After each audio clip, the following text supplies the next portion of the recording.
వృషభ రాశి వారు ఉద్యోగ విషయాల్లో అనుకూలతను పొందుతుంటారు. మీరు కష్టపడేటటువంటి విధానానికి మీ పై అధికారులు సంతోషించి మిమ్మల్ని ప్రశంసించేటటువంటి అవకాశాలు కూడా ఉండబోతున్నాయి. ఆర్థికపరమైనటువంటి లాభాలు సంతోషంగా స్వీకరిస్తారు. అలాగే కుటుంబంలో వివిధ కార్యక్రమాల్లో లోపాల కారణం చేత, అభిప్రాయ భేదాల కారణం చేత కాస్త మనస్పర్ధలు ఏర్పడేటటువంటి సూచనలు కనిపిస్తున్నాయి.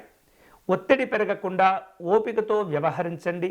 సమస్యలన్నీ కూడా నిదానంగా పరిష్కారం అవుతాయి.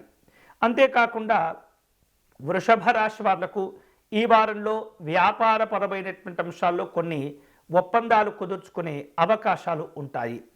ఆరోగ్యం సాధారణంగానే ఉంటుంది, పెద్దగా ఇబ్బందులు ఉండవు. అయినప్పటికీ కూడా మీరు తీసుకునేటటువంటి ఆహార పదార్థాల విషయంలో, వాటి యొక్క పరిశుభ్రత, నాణ్యత విషయంలో జాగ్రత్తలు తీసుకోవటం మంచిది. అంతేకాకుండా ముఖ్యమైనటువంటి పనుల్లో ఒత్తిడి పెరగకుండా ముందే వాటికి సంబంధించినటువంటి అన్ని రకాల జాగ్రత్తలు తీసుకోవటం, అవగాహనను పెంచుకునేటటువంటి ప్రయత్నం చేస్తుండాలి. వివిధ రూపాల్లో ఈ వారంలో ఈ వృషభ రాశి వారు ఆర్థిక సంబంధమైనటువంటి ప్రణాళికలను తగు విధంగా రూపొందించుకోవలసిన అవసరాలు ఏర్పడుతున్నాయి. ఈ వారంలో ఈ వృషభ రాశి వారు మరిన్ని శుభ ఫలితాలు పొందేందుకై, ఇబ్బందులను దూరం చేసుకునేందుకై మహాలక్ష్మి అమ్మవారిని పూజించటం, ఆరాధించటం మంచిది.